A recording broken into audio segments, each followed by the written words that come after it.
So welcome to a little video workshop painting with ROSA paints from the Ukraine, and these are the colors I mainly use. I work with tube paints because they suit much better the way I paint than painting with pans. So, and here I am preparing my motive on a little sketch just with a liner brush. I'm now trying to find a layout for my later painting, and I mainly use ROSA's Ultramarine blue here and a little bit of violet, and I think for the dark tones I put in some Payne's gray, and later I suggest a few colors in the sketch just to have some hints for my later watercolor. But now it's mainly about the layout, and I try to set light and dark areas. And what is great about these sketches is that on the one hand I train a pretty loose brush stroke, and I get used to my motive, because when I start the real watercolor I don't really want to think anymore about the motive. Then it's just about colors and brush strokes. And I do a lot of these small sketches. This one is maybe even more detailed than my regular sketches, but I just want to demonstrate you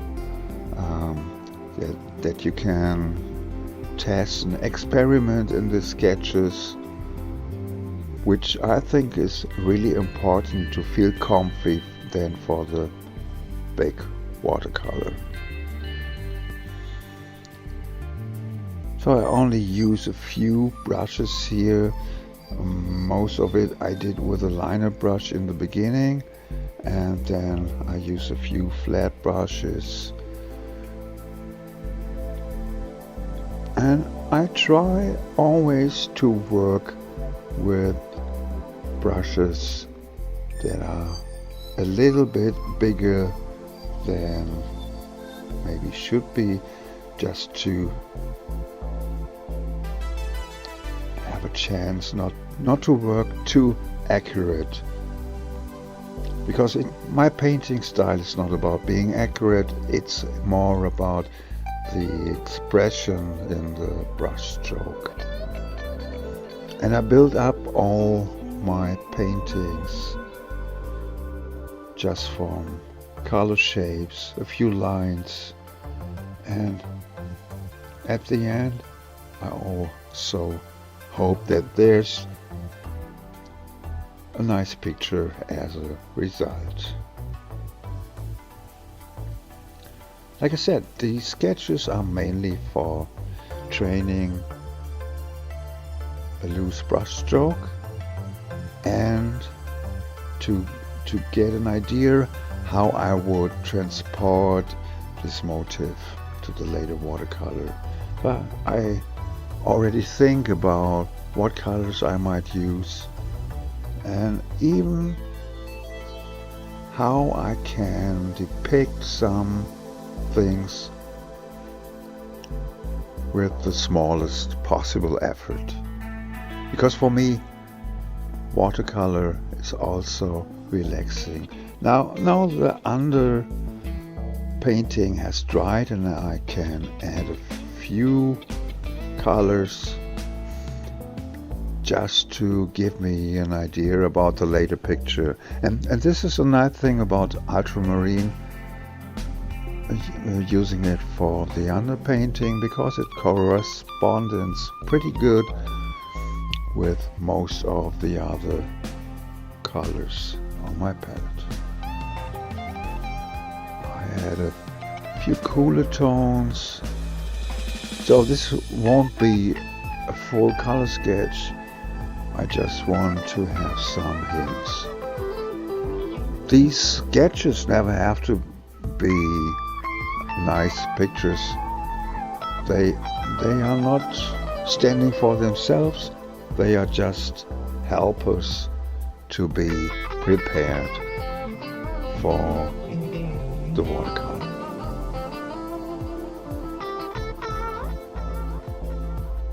So this is almost done.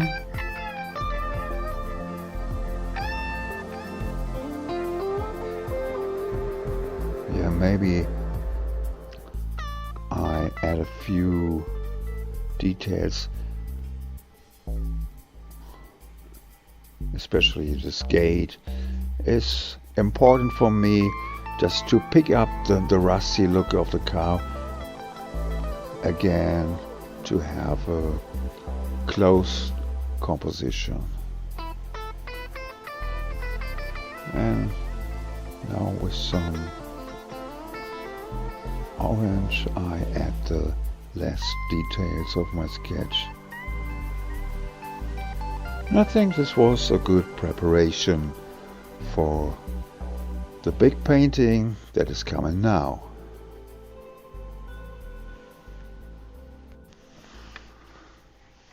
Okay, let's now start with the big painting. The paper is Hahnemühle Expression in the format 50 to 65 centimeters. And first I begin to outline my motif with a liner brush, and I'm using pretty much the colors I will later use for the painting. So this is orange,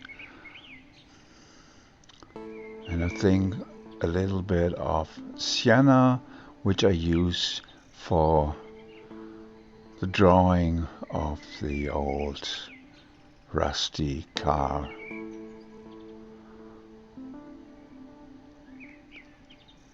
And also here I try not to paint or draw very accurate. It's more about having my own expression in every brush stroke.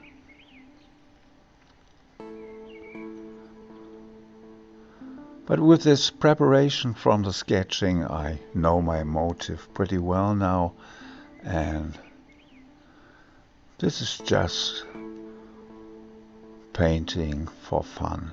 Now I add some of the ROSA's beautiful violet for some darker areas around the car.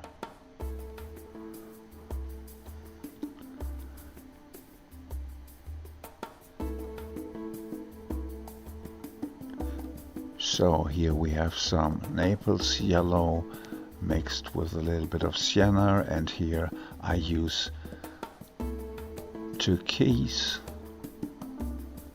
to suggest a few plants and ferns.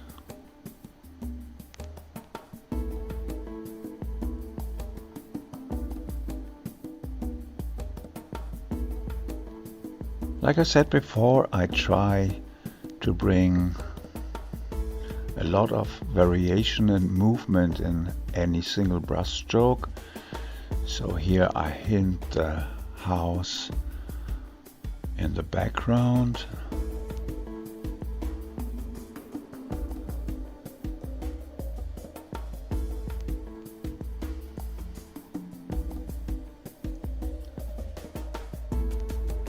And this is a pretty easy way to bring my layout from the sketch on the large sheet of paper, and also suggesting some colors here already. And working this way assures that I am not just filling the drawing with colors then, like it would be with darker lines. So this is my sketch so far, and now I use a huge flat brush to fill in some colors. And here also it's important not to paint large shapes too much, but just let the colors work on the paper. So my brushes rarely really touch the paper. They more or less fly over the paper and just leave some paint there, and in this way I give the paints the chance to work for me on the paper, because this is what watercolor and the beauty of watercolor I think is about, that we can do all this pretty effortless and let the color, the water and the paper do the work for us. But for this, it's really important that you don't try to control too much what happens on the paper.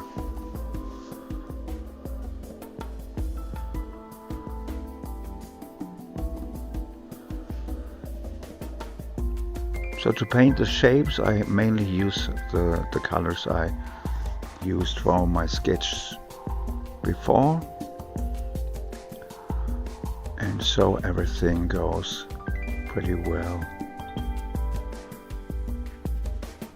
into each other and fits pretty good.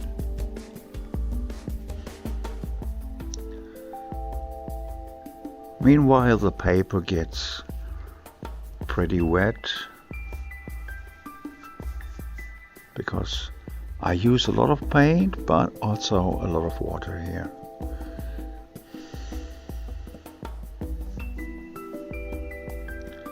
Yes, this is something I do pretty often in between, just shaking the paper a little bit to give the paints the chance to run into each other much better on the paper.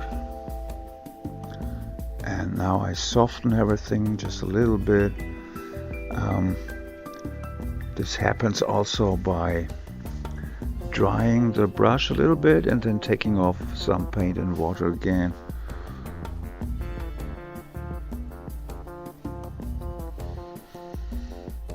So this is again the beautiful violet from ROSA, which I really like to use for darker areas with some warm tone in it. And now I changed the brush again. In most cases I have a variation of 3 to 5 different brushes in my left hand, so I can change pretty quick, just depending on how I feel and what I think should come next.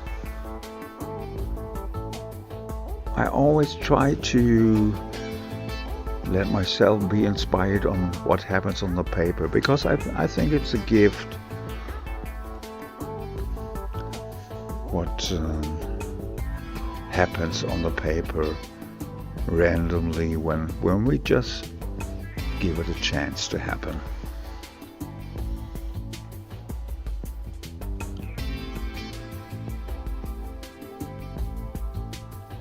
So this is a pretty nice ochre tone from light ochre,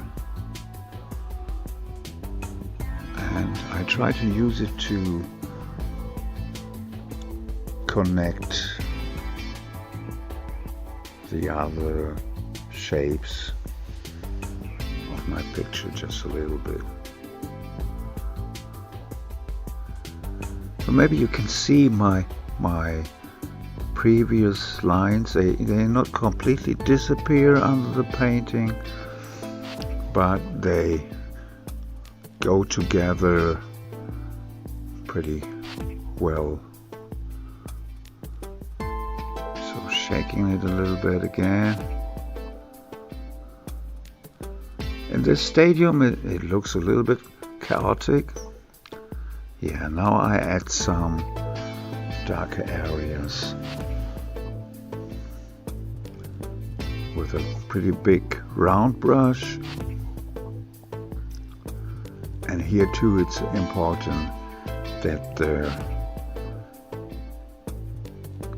I just give it a little bit of direction, but something is still happening on the paper.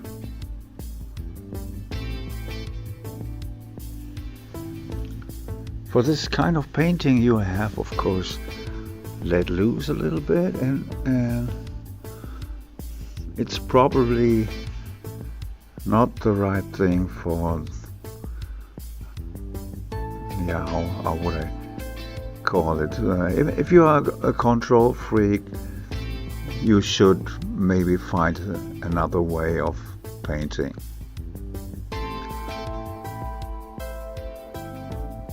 But speaking for myself, I just want to be surprised by what happens on the paper, and then it gives me the inspiration for the next steps. So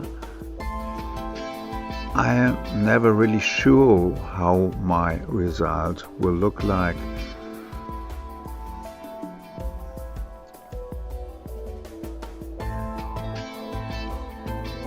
Soften again a little bit, and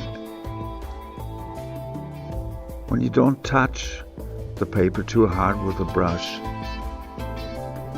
it still brings in some texture. So now it has dried pretty much, and I start to give it just a little bit more structure by adding a little bit of drawing here with the liner brush.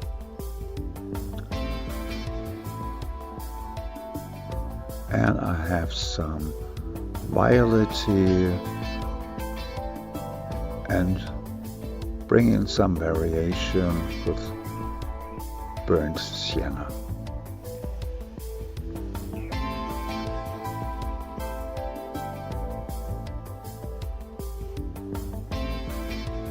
So it's important that these final lines are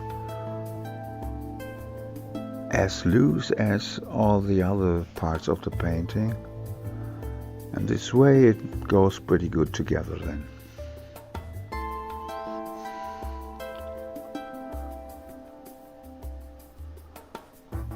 So now I changed to a smaller flat brush and just bring in some other color tones, and I want to achieve just a rusty look on this old car wreck.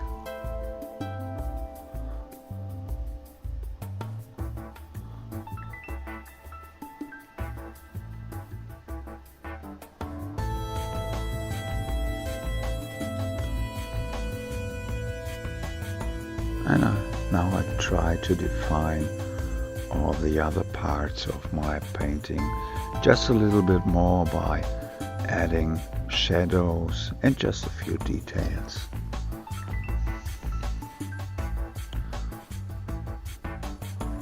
Talking about details, I don't really paint details.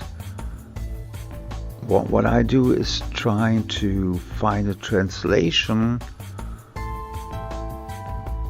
into single brush strokes.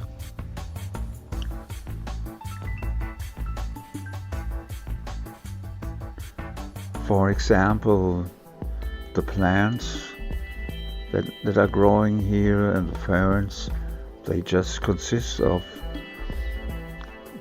some different brush strokes,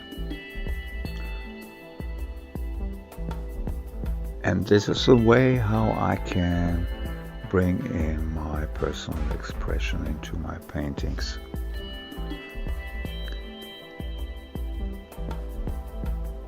Also this liner brush, I use it in a great variation, so it's wonderful for expressive lines, but you can also use the flat side of it and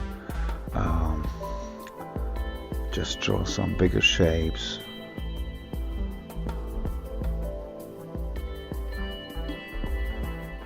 And I always have to keep my brushes moving, so it's almost like letting them dance over the paper. Maybe you can see I have my headphones on, and usually I listen to my own music while I'm painting. And maybe you can hear it in the background of this video too.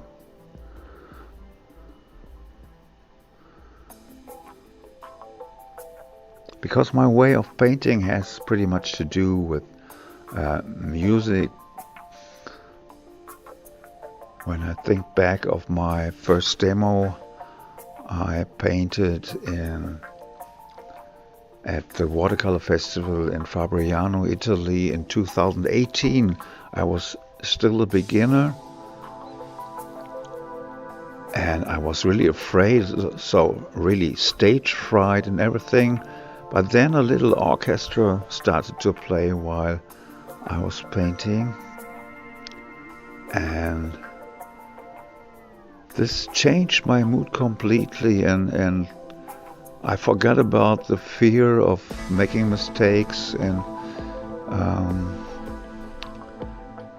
so this was just a wonderful experience.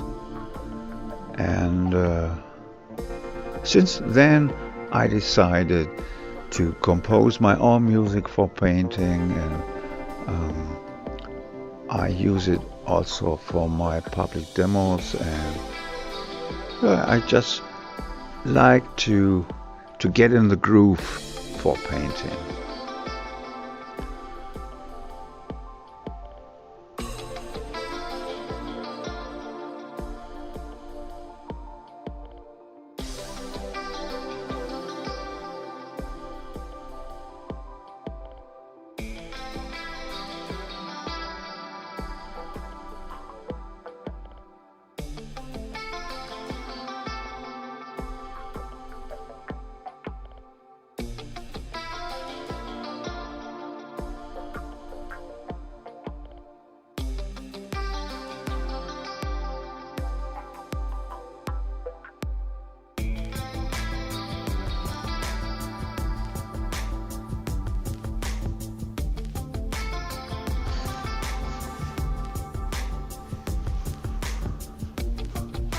So we are already coming to the final parts of this painting process.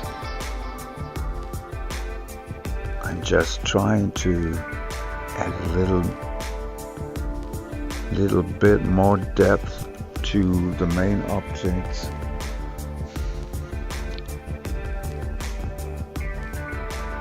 And to suggest more details, not to really show them, but just to suggest details, I also use these sprinkles to bring in just more dynamism in my painting.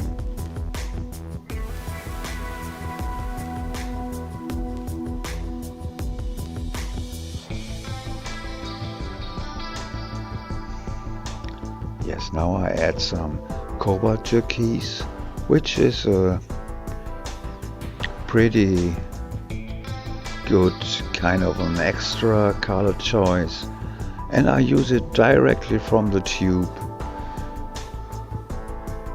So now the final details on the car rack.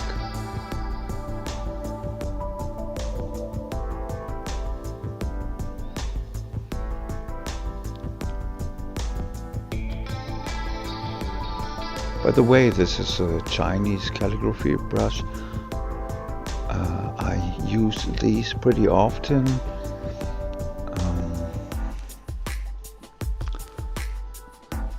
I bought a few of these in Amsterdam 2016 when I just started with painting watercolors, and they became almost my favorite brushes because they are really versatile, and they were cheap too. I bought them in a Chinese food store just for €1 for one, and I used them for many years now, and I really like them.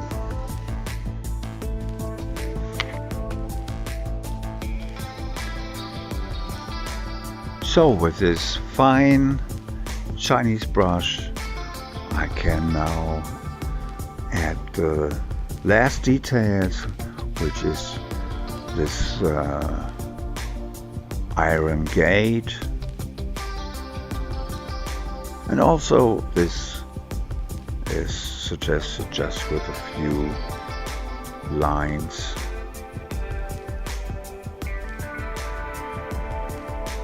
And now we come pretty much to the end of this little workshop demo. If you like to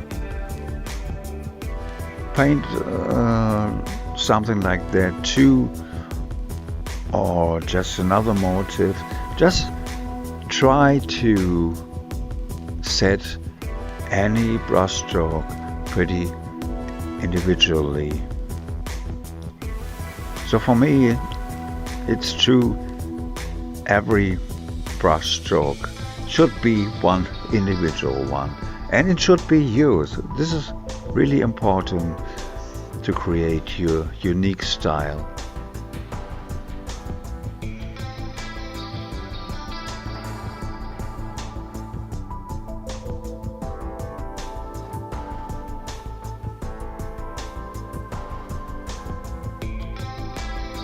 So now comes my signature, which is always saying, now I should finish the picture. And here's the final result, still a little bit wet. And here comes my new watercolor book. I've been working on it for 2 years now, and now it's finally out. A complete watercolor workshop in book form. 276 pages with everything about loose watercolor painting, everything I teach in my live workshops. The special focus is on sketching with a brush, which is for me the best exercise ever to paint really loose watercolors. Workshop Watercolor. Your path to artistic freedom. Complete workshop in a book.